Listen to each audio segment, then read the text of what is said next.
Hello everyone, I'm going to be going over the Caernarvon Action X here, which is an upcoming Tier 8 British heavy tank, which will be a premium tank as well from the looks of it. Now I'm going to be comparing this to other Tier 8 premium tanks, as well as the standard tech tree Caernarvon already in the game. You know, looking at the tank, it reminds me a little bit more of a Conqueror than the actual tech tree Caernarvon. They do share the same hull, pretty much same armor values across the entire thing, except for the side armor on the premium Caernarvon Action X is actually less than the tech tree. But the most important bits, the upper glacis, lower glacis, they are the same across the two tanks. The turret is where you're going to find the most changes, and especially with the gun. So let's hop into the comparisons here first, and I'm going to focus primarily on comparing it to the standard tech tree Caernarvon first. Now you'll notice right off the get-go you lack 50 damage per shot compared to the standard tech tree Caernarvon. You do 230 damage instead of 280. Now that's a pretty significant drop off. You do gain a little bit of penetration on your standard round and also a little bit on the premium round, but really, you know, gaining 6mm of penetration isn't, you know, it isn't a ton, but it does matter a little bit. But you do lose that 50 damage per shot, which for tier 8 heavy is pretty large. Now going down, your rate of fire is higher on the premium Action X Caernarvon than in the tech tree. Your reload, you know, is also better. Turret traverse, yeah, a little bit higher. Both are pretty good values, as you can see. They're pretty much the best out of what I picked out of tier 8 heavies. Gun depression, you know, nothing to complain about there. Negative 10 degrees is as good as you're going to get at tier 8 for a heavy tank for the most part, outside of a couple options. And you do gain a little bit of elevation, 20 instead of 18. That doesn't really come too much into play. Both values are above average, so nothing to complain about there. Now, the other difference you're going to find on the Action X Caernarvon is 0.31 accuracy compared to 0.33.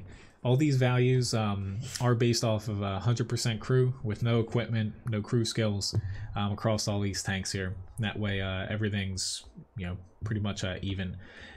Now, going back to losing that 50 damage per shot, you know, you have 230 instead of 280. Right off the get-go, you lose 256 DPM. So not only do you do 50 less damage per shot, you also lose, you know, about 1 shot's worth of damage per minute over the standard Caernarvon in the tech tree when you're playing the premium Action X. Now, stacking that up against other tier 8 heavies that I have here, T2065 Patriot, T32, Tiger 2, and also the AMX M449, you do have more DPM than pretty much all of them. You know, it's not the highest DPM tank of tier 8, however, the DPM is still above average, and while your alpha is low for a heavy, it's only 10 less than the T2065 Patriot, or just a T2065, that a lot of people love, because it's a pretty darn good tier 8 premium heavy. So the Caernarvon Action X, or Caernarvon Action X, excuse me, albeit the gun is a little bit lacking, you know, damage per shot and DPM compared to the tech tree Caernarvon, just the Caernarvon, it's still pretty darn good for a tier 8 heavy in general. It lacks alpha, but it has penetration and accuracy. Combined with the gun depression, you can fight at mid to long ranges, especially on hills, pretty darn well with this tank. It's just not, it's not a good brawler, and when you're facing off against, you know, a lot of tier 8 to 10 tanks, that lack of alpha does come into play, to where since your DPM still is alright, especially against tier 9s and 10s, 230 damage from a heavy, it's not going to scare them that much, so they might just push into you and take you out, you know? So going down, hit points. Standard Caernarvon 1600 in the tech tree, premium Caernarvon Action X 1500, which you know, comparing it to other tier 8 heavies, it's pretty much average. There's some that's higher, some that's lower. The ones in the, you know, the comparison right now, it's the lowest value, but you know, most others 1500, 1550. It's neither good or bad, but it is 100 less than the tech tree. Looking at the whole armor, both the Caernarvon and Caernarvon Action X, as I stated, have the same values except for the side. You'll specifically see 76 millimeters on the tech tree, only 50 on the premium. Turret armor, these values aren't 100% cut and dry. More or less both have very strong turret armors. I will go over that after this comparison. However, they do differ slightly, especially because the premium has a little bit of spaced armor. Mobility, getting down here, you have a stronger engine in the premium version, also a better specific power even though you weigh a little bit more, and a higher top speed. So while it isn't the fastest tier 8 heavy, just getting off here, as you can kind of see for the T26E5, it has a little bit less specific power, top speed, and the engine, albeit stronger, it doesn't matter much given the weight. So it's fairly mobile. It's definitely not slow, but it'll perform a little bit better than the standard tech tree one, but not as good as, say, a T26E5. But it will perform better than, say, a T32, the Tiger II AMX M4. It's a little bit better than that as well. Kind of looking at the two, they don't differ much, but it is slightly ahead. And the terrain resistance values, there's no super hidden like kryptonite there that is going to make you move very slow. Now traverse speed is also a little bit higher, so more or less you do gain a little bit mobility, but at the cost of a little bit of hit points, a little bit of side armor, and of course the DPM and damage per shot. Yeah, when it comes down to disregard this for the Patriot, because that does have camo on it. The concealment, nothing special here. It's a heavy tank, doesn't really have any armor for the most part, or not armor, excuse me, camouflage. V range though, you do have pretty bad V range for a tier 8 heavy, especially one that doesn't have a pretty hard hitting gun. 380 meters of V range, excuse me there. It's not as worse as the AMX M449.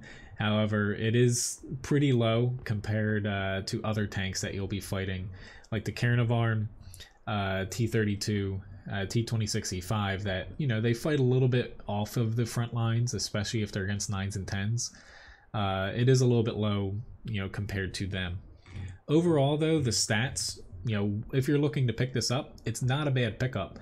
While it does lack a little bit of damage per shot and DPM compared to the tech tree Caernarvon, it's still a pretty darn good tank when you compare it to other tier 8 premium heavies or just standard tier 8 heavies. Granted, the T32 and Tiger II aren't the strongest in their tiers, but they do, they stack up pretty well against the Caernarvon Action X given the role that you're going to be playing.